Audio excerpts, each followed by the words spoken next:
Today is exactly 1 year since I recorded my first video on this channel. That's what I thought. Actually, 2 years passed. I was actually shocked when I understood this idea in my mind that actually not 1 year passed but 2 years passed, yeah. I mean, the last year or two they were a deeper kind of slumber, I would say. So yeah, I consider 1 year for two or 2 years for one, if you know what I mean. So yeah, today I find myself in a city which is called Cullera. Yeah, that's the city in which I've been like in 2023.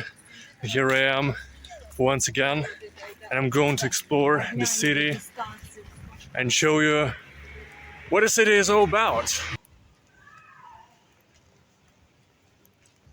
I think that it's a real old school. Like, honestly, check out this castle. Not castle, but house. Castle is a little bit there. Well, you can't see it anyway because of the trees, you know, the stuff.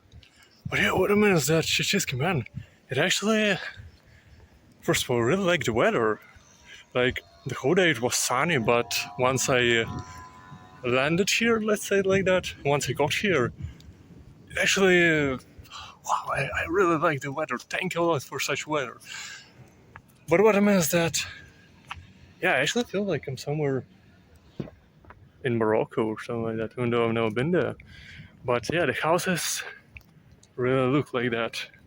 And there's nothing bad about that. If you think that I'm trying to say something bad about it, no, I'm not trying to say that. I'm just saying that the city has a lot of North African history actually in it, because most of the city that you can see nowadays was mostly built by North Africans, Berbers. I mean, the foundation of the city was laid by them, but the city itself, of course, was built 19th century, 20th century, whatever, but definitely not in the 12th century. Like, for example, this one. Check this out. It's an original Moorish fortress that was built, if I'm not wrong, during Almohad ruling over these lands. And wow, and also on camera it looks like it's foggy, and it's actually not foggy, it's just my camera, but does it look epic? I mean, like,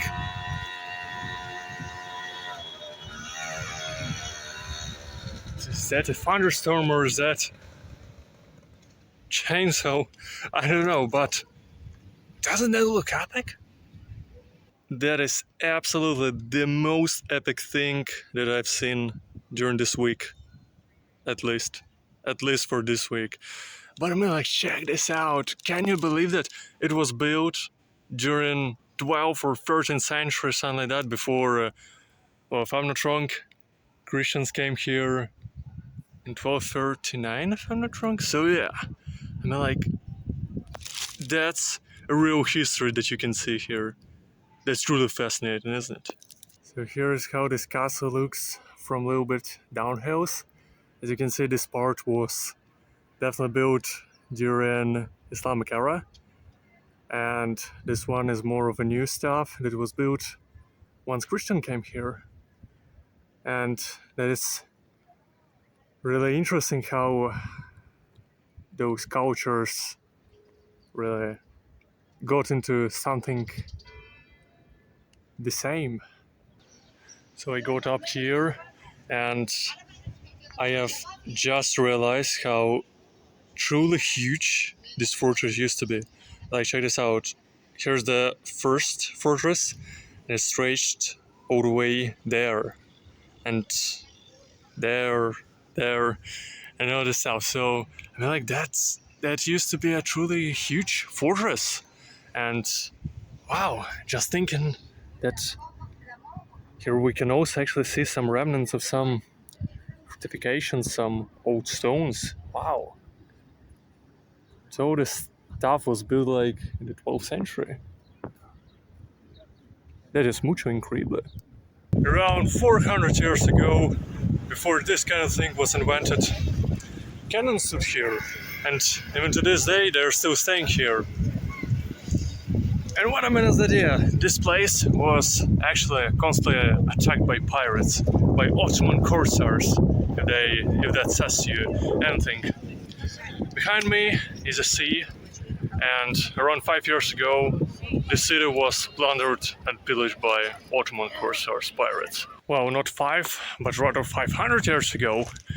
But yeah, what I mean is that Ottoman corsairs, of course, in their crew there were many Berbers, North Africans, Europeans, maybe even Chinese. I don't know. I didn't live during those times. I don't really know who were in their crew when they attacked the city of Cullera.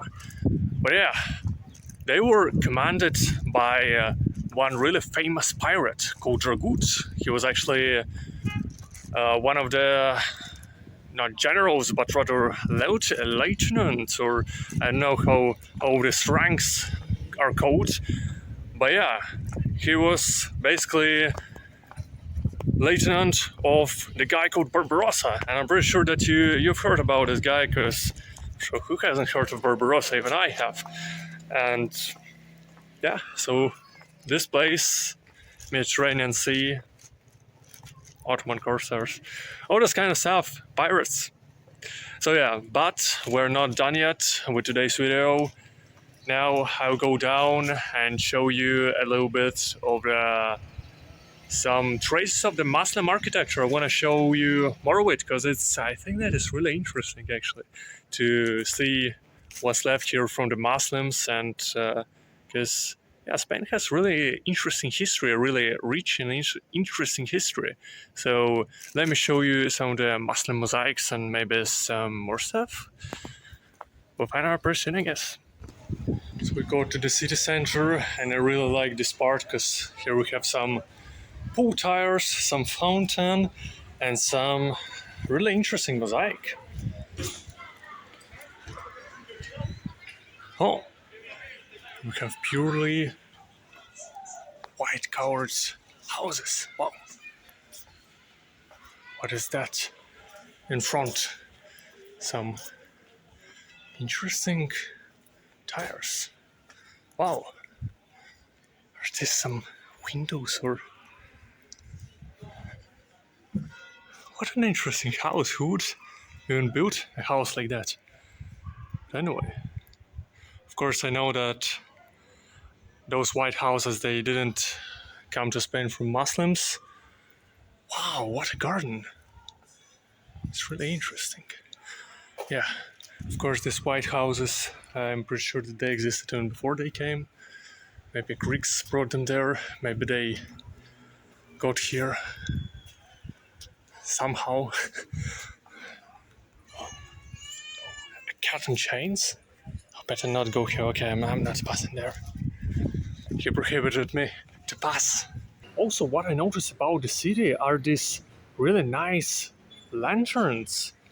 I'm not quite sure about it, but I'm pretty sure that these lanterns are the ones that used to have a job for it, you know. How are they called? Lamp lighters?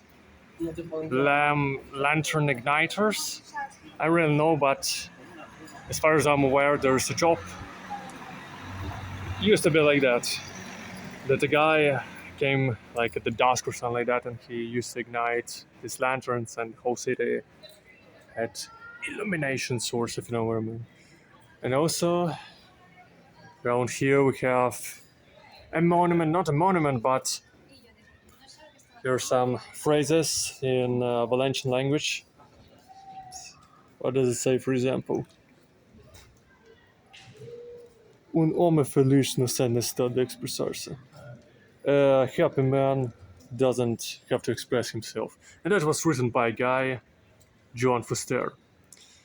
Let me actually get up here and take a look closer at what this place is all about. Because I actually know this guy. I read one of his books about Valencian identity in Valencian language. And yeah, it's really nice that they have some, not monuments, but you know what I'm trying to say. Pure mosaic. So I got to the city center and look what I found. Those are remnants of the old city walls. And here we can see some information. It was built in the 16th century, 1556, yeah. There's written in Valencian. And yeah, it was built after the attack of the Ottoman Corsar Dragut that I was saying. Yeah, and he actually attacked in the 1550. If I'm not wrong, I said in the video I said that he attacked in the 15th century.